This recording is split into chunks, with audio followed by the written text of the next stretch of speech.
नमस्कार दोस्तों, मैं हूं रोशन और आप देख रहे हैं जीके फेयर्स यूट्यूब चैनल। दोस्तों, इस चैनल पे आपको प्रीवियस ईयर पेपर का डिस्कशन और साथ ही साथ जनरल अवेयरनेस की तैयारी करवाई जाती है। तो आप लोग जरूर इस चैनल को सब्सक्राइब करके बेल आइकन को प्रेस रखिए। दोस्तों, हम यूपी पीसीएस में आरओ एआरओ का पेपर डिस्कस कर रहे हैं, जो कि 2020 में हुआ था 20 सितंबर के दिन। इसका हम छठा पार्ट लेकर आए हैं। इससे पहले के पार्ट नहीं देखे हैं तो आपको चैनल पर मिल जाएगा, उसको ज़रूर देखिए क्योंकि कंटिन्यूस पार्ट है।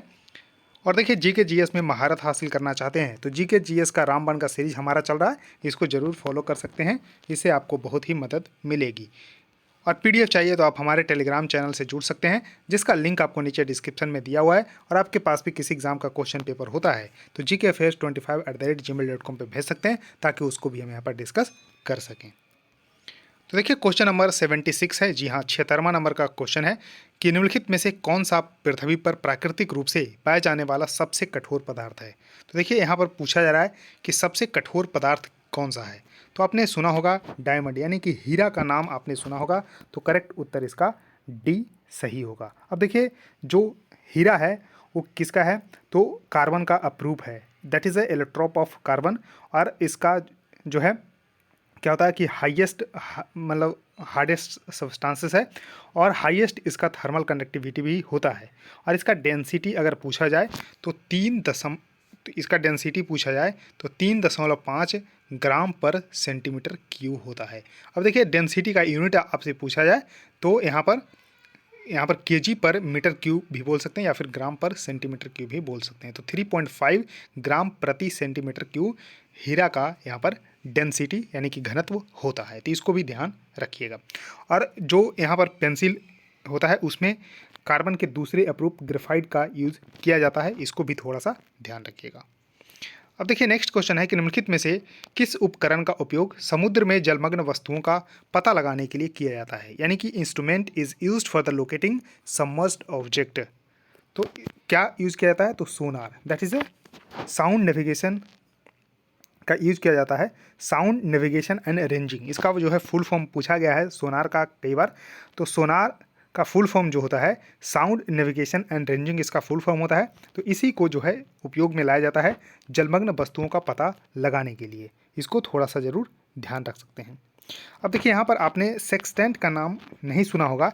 तो ये क्या होता है, तो major angular distance between the two visible object, यानी कि दो जो विजिबल ऑब्जेक्ट होते हैं उसके बीच एंगुलर डिस्टेंस को मेजर करने के लिए इसका उपयोग में लाया जाता है। उसके बाद देखिए, जो ऑप्शन नंबर फर्स्ट है ऑडियोमीटर। ऑडियोमीटर से क्या मेजर करते हैं, तो यहाँ पर हेयरिंग जो है एक्यूटी मेजर करने के लिए इसका यूज़ में लाया जाता है, यानी कि सुनने के जो उपकरण में इसका इस्तेमाल किया जाता है। और यहाँ पर गैल्वेनोमीटर, तो गैल्वेनोमीटर क्या होता है, तो छोटी छोटी करंट यानी कि स्मॉल करंट को मेजर करने के लिए गैल्वेनोमीटर का यूज़ किया जाता है। तो इसको भी थोड़ा सा ध्यान रखिएगा। उसका देखिए, नेक्स्ट क्वेश्चन है कि रामसर कन्वेंशन किससे संबंधित है। तो देखिए, रामसर कन्वेंशन, इससे बहुत इंपॉर्टेंट क्वेश्चन जो है बनते हैं। तो देखिए, रामसर सबसे पहले क्या है, तो रामसर एक सिटी है, कहाँ पर, तो ईरान में। तो ईरान का एक शहर है, ध्यान रखिएगा, ईरान का शहर है रामसर। और यहीं पर एक कन्वेंशन हुआ था 2 फरवरी 1971 के दिन। ये डेट आपको ज़रूर ध्यान रखना है। 2 फरवरी 1971 के दिन रामसर जगह पर एक कन्वेंशन हुआ था रिगार्डिंग जो है कंजर्वेशन ऑफ द वेटलैंड, यानी कि आर्द्र भूमि के संरक्षण के लिए एक यहाँ पर कन्वेंशन हुआ था। तो इसलिए इसको रामसर कन्वेंशन के नाम से जानते हैं। तो 2 फरवरी, देखिए एक डेट आपको मैंने बोला था ध्यान रखना है। तो 2 फरवरी को इसलिए वर्ल्ड वेटलैंड डे के रूप में मनाया जाता है, यानी कि विश्व आर्द्र भूमि दिवस के रूप में 2 फरवरी को मनाया जाता है। लेकिन पहली बार अगर पूछा जाए कि कब से मनाना स्टार्ट हुआ, तो 1997 से। जी हाँ, 1997 से मनाना स्टार्ट हुआ। ये तो बात हुई। अब देखिए, जो कन्वेंशन हुआ था 1971 में, ये लागू कब हुआ, यानी कि इफेक्टिव कब हुआ, तो 1975 से। ये भी क्वेश्चन कई बार पूछा गया। और क्या भारत ने इसी वर्ष जो है रेटिफाई कर दिया, नहीं, भारत ने जो है रेटिफाई किया कब, तो 1 फरवरी 1982 को। जी हाँ, 1 फरवरी 1982 को भारत ने रेटिफाई किया, यानी कि रामसर कन्वेंशंस को भारत ने कब से जो है लागू किया, तो 1 फरवरी 1982 को। और वर्तमान में भारत में कुल मिलाकर 80 जो है रामसर साइट है भारत में, ये भी आपको ज़रूर ध्यान रख लेना है। उसके बाद नेक्स्ट क्वेश्चन आपके सामने है कि सूची 1 को सूची 2 से मिलान करना है कोड के अनुसार, यानी कि विटामिन दिया हुआ है और उसका सोर्स क्या है। तो इसको ध्यान रखिएगा। तो देखिए सोर्सेस क्या है, तो देखिए विटामिन के का जो मुख्य स्रोत है वो अल्फ़ा अल्फ़ा है, टमाटर है, ब्रोकली है, आम है। तो ध्यान रखिएगा अल्फ़ा अल्फ़ा, टमाटर, ब्रोकली और मैंगो। तो इस तरह से थोड़ा सा। और देखिए विटामिन सी यानी कि खट्टे पदार्थों में, तो देखिए सी का दूसरा, तो यहाँ पर आप थोड़ा सा मैच कर सकते हैं। तो सी का दूसरा यहाँ पर, सॉरी डी का दूसरा, क्योंकि विटामिन सी लेमन, तो यहाँ डी का दूसरा देखिए, तो यहाँ पर आंसर या तो बी होगा या फिर डी होगा। तो इस तरह से थोड़ा सा ध्यान रख सकते हैं। तो यहाँ पर देखिए आंसर है डी, क्योंकि मैंने बताया विटामिन डी जो है यहाँ पर अल्फ़ा अल्फ़ा के हिसाब से होता है। तो देखिए यानी कि बी का यहाँ पर,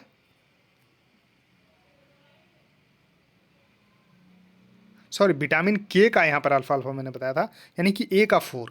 तो इस तरह से थोड़ा सा ध्यान रख सकते हैं कि के का, यानी कि विटामिन के का जो है अल्फ़ा अल्फ़ा, टमाटर और ब्रोकली और मैंगो, यानी कि ए का हो गया 4, सी का हो गया देखिए दूसरा, सी का हो गया, डी का सॉरी दूसरा, और विटामिन ई का यहाँ पर दैट इज़ अ सी। तो यहाँ पर वाइट जर्म ऑयल यानी कि गेहूं के बीज का तेल, और विटामिन डी जो है वो लीवर तेल। तो इस तरह से कॉड लिवर तेल विटामिन डी का या फिर सूर्य के प्रकाश का, तो यहाँ पर डी इसका सही उत्तर होगा। तो एक बार देखिए और इसको मिलान कर लीजिए। तो देखिए विटामिन के लिए अल्फ़ा अल्फ़ा, टमाटर, ब्रोकली और आम। तो इस तरह से देखिए ए का 4 हो गया, तो यहाँ पर आंसर डी होगा। विटामिन डी का सबसे अच्छा कॉड लिवर ऑयल होता है, यानी कि बी का 3 हो गया। विटामिन ई के लिए वाइट जर्म ऑयल हो गया, यानी कि सी का 1 हो गया। और विटामिन सी के लिए खट्टे फल, यानी कि डी का दूसरा हो गया। तो इस तरह से इसको ध्यान रख सकते हैं। उसका देखिए नेक्स्ट क्वेश्चन है कि निम्नलिखित में से किसने लाठी क्लब की स्थापना की। किसका स्थापना, तो लाठी क्लब की। तो लाठी क्लब जो है फ्रीडम फाइटर के द्वारा जो है स्थापना किया गया था। तो यहाँ पर लोकमान्य बाल गंगाधर तिलक के द्वारा। तो करेक्ट उत्तर इसका सी सही होगा, यानी कि लोकमान्य बाल गंगाधर तिलक जो है यहाँ पर इसका सही उत्तर हो जाएगा। अब देखिए लोकमान्य बाल गंगाधर तिलक ने डेक्कन एजुकेशन सोसाइटी को यहाँ पर इस्टेब्लिश किए थे, यानी कि संस्थापक डेक्कन एजुकेशन सोसाइटी, और इसके माध्यम से ही पुणे में फर्गुसन कॉलेज 1885 में स्थापित किए थे।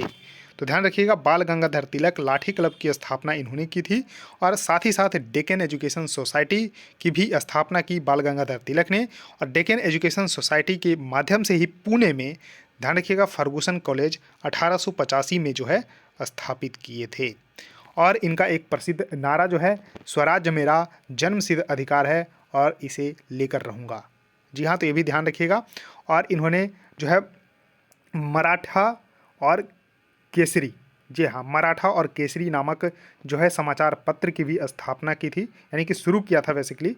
तो यहाँ पर केसरी जो था वो मराठी भाषा में, जबकि मराठा अंग्रेजी भाषा में था। इसको थोड़ा सा ध्यान रखिएगा कि मराठा जो था वो अंग्रेजी भाषा में था, और केसरी जो था वो मराठी भाषा में था। और इनके बुक जो थे, गीता रहस्य नामक पुस्तक इन्होंने लिखा। Arctic home of the Vedas भी बाल गंगाधर तिलक के द्वारा ही लिखा गया है। तो देखिए इतने सारे हमने बताए हैं। और इनको जो है एक इम्पॉर्टेंट जो है क्वेश्चन है कि इंडियन अनरेस्ट नामक पुस्तक लिखा था वैलेंटाइन सिरोल ने। इसमें इन्होंने बताया था कि फादर ऑफ इंडियन अनरेस्ट, यानी कि क्वेश्चन पूछा जाए कि father of Indian unrest Valentine Chirol ने किसको बोले थे, तो यहाँ पर लोकमान्य तिलक को। और उनकी पुस्तक थी वैलेंटाइन सिरोल की इंडियन अनरेस्ट, इसमें ही इन्होंने इसका जिक्र किया था। तो फादर ऑफ इंडियन अनरेस्ट किसको बोला था, तो लोकमान्य तिलक को। तो इस तरह से ध्यान रखिएगा। अब देखिए लाल बाल पाल के नाम से जाने जाते हैं, जो कि एक्सट्रीमिस्ट थे। तो देखिए लाल मतलब लाला लाजपत राय, बाल मतलब यहाँ पर बाल गंगाधर तिलक, और पाल मतलब बिपिन चंद्र पाल। तो ये भी थोड़ा सा ध्यान रख सकते हैं। उसके देखिए नेक्स्ट क्वेश्चन है कि मेरे पास भगवान के बारे में सोचने का समय नहीं है, क्योंकि इस धरती पर अभी बहुत काम करना है। यानी कि I have no time to think about God because a lot of the work has to be done on this earth. तो ये किनका स्टेटमेंट है, तो ईश्वर चंद्र विद्यासागर का एक कथन है। तो इसको जरूर ध्यान रखिएगा। तो इनको जो है टाइटल विद्यासागर 1839 में मिला था। जी हाँ, 1839 में इनको विद्यासागर का टाइटल मिला था ईश्वर चंद्र को। और इन्होंने विडो रिमैरिज पे, यानी कि विधवा पुनर्विवाह पे बहुत ही काम किया। और इसी के यानी कि इन्हीं के चलते 1856 में, जी हाँ 1856 में जो है गवर्नमेंट ऑफ इंडिया के द्वारा विडो रिमैरिज एक्ट लाया गया। जी हाँ, विधवा पुनर्विवाह अधिनियम जो है लाया गया 1856 में। तो इन्हीं के जो है परिणाम स्वरूप, यानी कि इन्हीं के स्ट्रगल के चलते जो है यहाँ पर विडो रीमैरिज एक्ट 1856 का लाया गया। ये भी अब कई बार पूछा गया, इसको भी ध्यान रखिएगा। यानी कि विडो रीमैरिज एक्ट है 1856 का। और ईश्वर चंद्र विद्यासागर के द्वारा ही तत्वबोधिनी पत्रिका की शुरुआत की गई थी। तत्वबोधिनी पत्रिका की शुरुआत ईश्वर चंद्र विद्यासागर के द्वारा ही शुरू किया गया था। अब देखिए नेक्स्ट क्वेश्चन है कि निम्नलिखित घटनाओं का विचार करें और इसको कालानुक्रमिक जो है यहाँ पर क्रम में चुनें। यानी कि रॉबर्ट क्लाइव का भारत में पुनः आगमन। तो देखिए रॉबर्ट क्लाइव, तो रॉबर्ट क्लाइव यहाँ पर आपको ध्यान रखिएगा कि पहले तो यहाँ पर आपको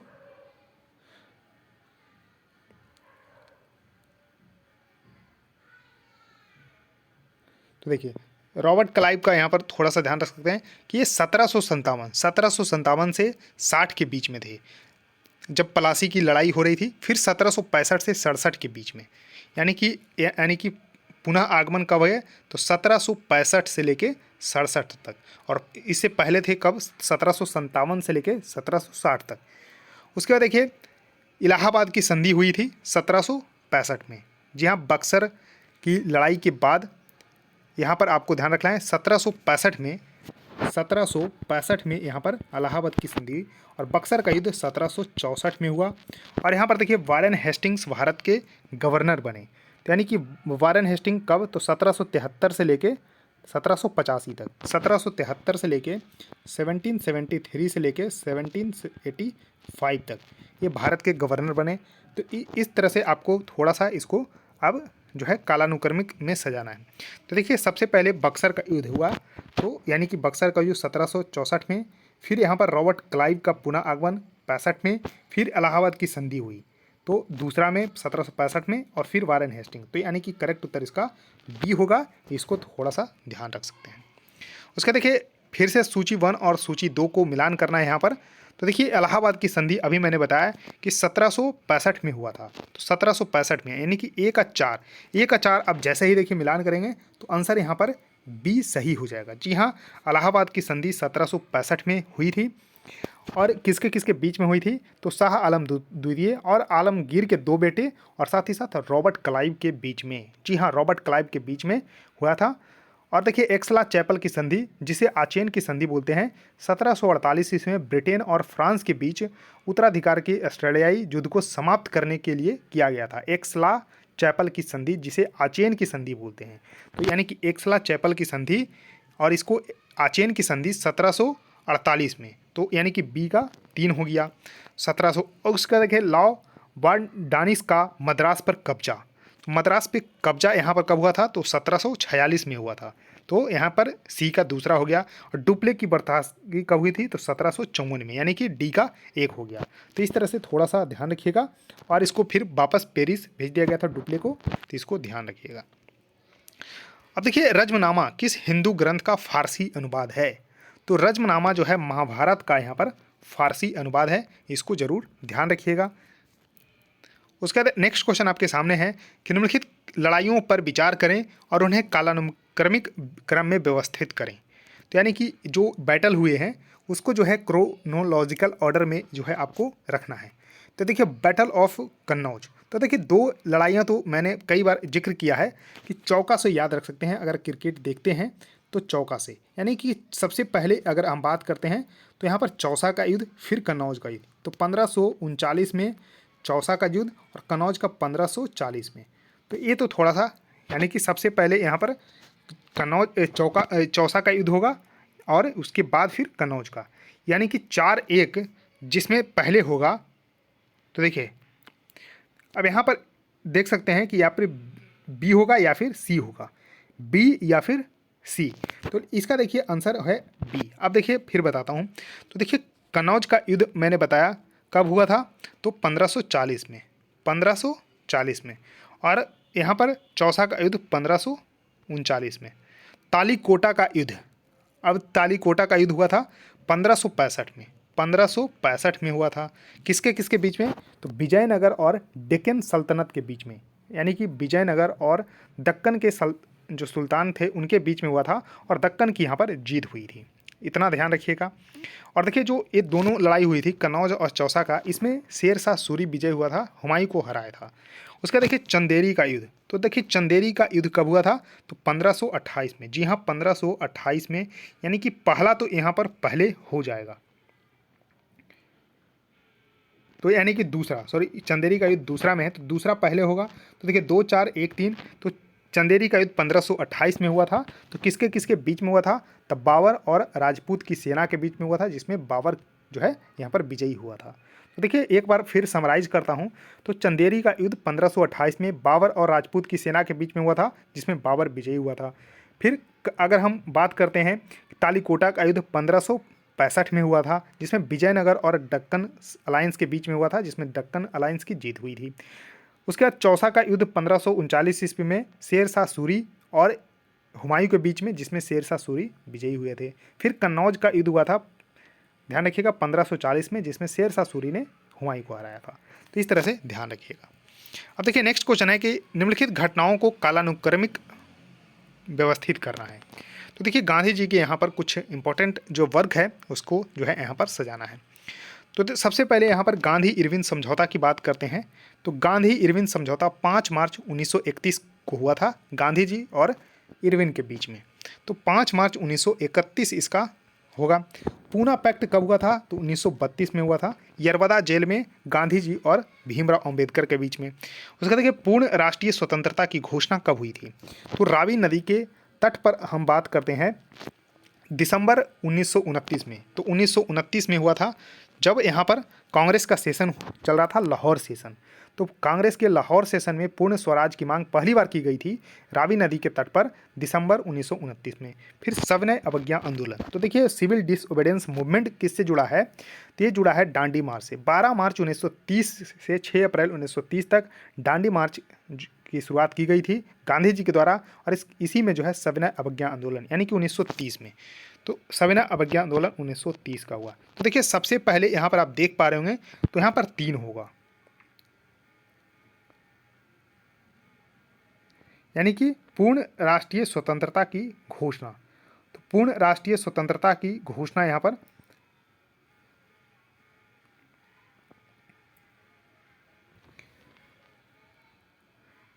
तो इस तरह से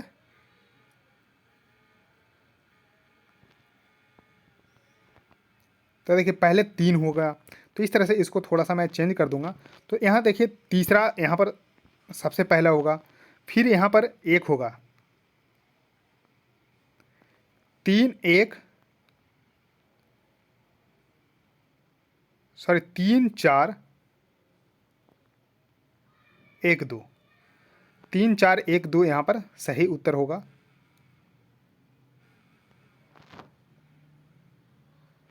तो यहाँ देखिए 3 4 1 और 2 इसका सही उत्तर होगा। तो देखिए यहाँ पर पूर्ण स्वराज की घोषणा 1929 ईस्वी में, फिर उसके बाद हुआ सविनय अवज्ञा आंदोलन 4, फिर हुआ यहाँ पर गांधी इरविन समझौता, और फिर पूना पैक्ट। तो इस तरह से 3 4 1 2 इसका सही उत्तर होगा। इसको जरूर ध्यान रखिएगा। थोड़ा सा मैंने ईयर बता दिए हैं, ऑप्शन में थोड़ा सा मैं सुधार कर दूंगा PDF में। अब देखिए यहाँ पर सूची 1 को सूची 2 से यहाँ पर मिलान करना है। अब देखिए यहाँ पर इंडियन एसोसिएशन, तो इंडियन एसोसिएशन की शुरुआत 1876 ईस्वी में सुरेंद्र नाथ बनर्जी और आनंद मोहन बोस के द्वारा किया गया था। तो देखिए ए का दूसरा यहाँ पर सही उत्तर होगा। तो सुरेंद्र नाथ बनर्जी और आनंद मोहन बोस के द्वारा 1876 ईस्वी में। फिर पूना सार्वजनिक सभा की शुरुआत 1876 ईस्वी में पूना में हुआ था। महादेव गोविंद रानाडे और साथ ही साथ गणेश वासुदेव जोशी और SH चिपलुनकर। तो महादेव गोविंद रानाडे, तो यहाँ पर देखिए पूना सार्वजनिक सभा यानी कि B का तीसरा हो गया। उसका देखिए बॉम्बे प्रेसिडेंसी एसोसिएशन की स्थापना 1885 में फिरोज शाह मेहता, KT तेलंग और बदरुद्दीन तैयब जी, यानी कि फिरोज शाह मेहता हो गया। और मद्रास महाजन सभा की यहाँ पर स्थापना 1884 ईस्वी में S रामास्वामी मुदलियार और P आनंद चार्लू के द्वारा, यानी कि D का 1। तो देखिए D का, तो यहाँ पर देखिए D का 1। उसका देखिए इंडियन एसोसिएशन की स्थापना सुरेंद्र नाथ बनर्जी, यानी कि A का दूसरा। तो A का दूसरा यहाँ पर आप देख पा रहे होंगे, A का दूसरा और D का 1। उसके बाद देखिए बॉम्बे यानी पूना सार्वजनिक एसोसिएशन, तो पूना सार्वजनिक सभा, तो यहाँ पर महादेव गोविंद रानड़े, यानी कि बी का तीसरा, तो आंसर होगा ए। तो देखिए ए का दूसरा, बी का तीसरा, और बॉम्बे प्रेसिडेंसी का फिरोज शाह मेहता, यानी कि सी का चौथा, और मद्रास महाजन सभा की आनंद चारलू। तो इसको थोड़ा सा ध्यान रखिएगा। अब देखिए इंपीरियल गजेटियर का संकलनकर्ता कौन है? That's the compiler of the imperial gazetteer. तो इसके जो है थे स्कॉटिश इतिहासकार और कंपाइलर जो थे, यहाँ पर ध्यान रखिएगा, विलियम विल्सन हल्टर। तो विलियम विल्सन हंटर के द्वारा जो है इंपीरियल गजेटर को यहाँ पर कंपाइल किया गया था, इसको ध्यान रखिएगा। और 1869 में इन्होंने काम स्टार्ट किया, यानी कि 1869 में, और 1881 ईस्वी में इन्होंने पब्लिश किया था पहली बार, तो इसको ध्यान रखिएगा। उसके बाद देखिए नेक्स्ट क्वेश्चन है कि सर्वोच्च न्यायालय की स्थापना के संदर्भ में आपको सही कथन बताना है।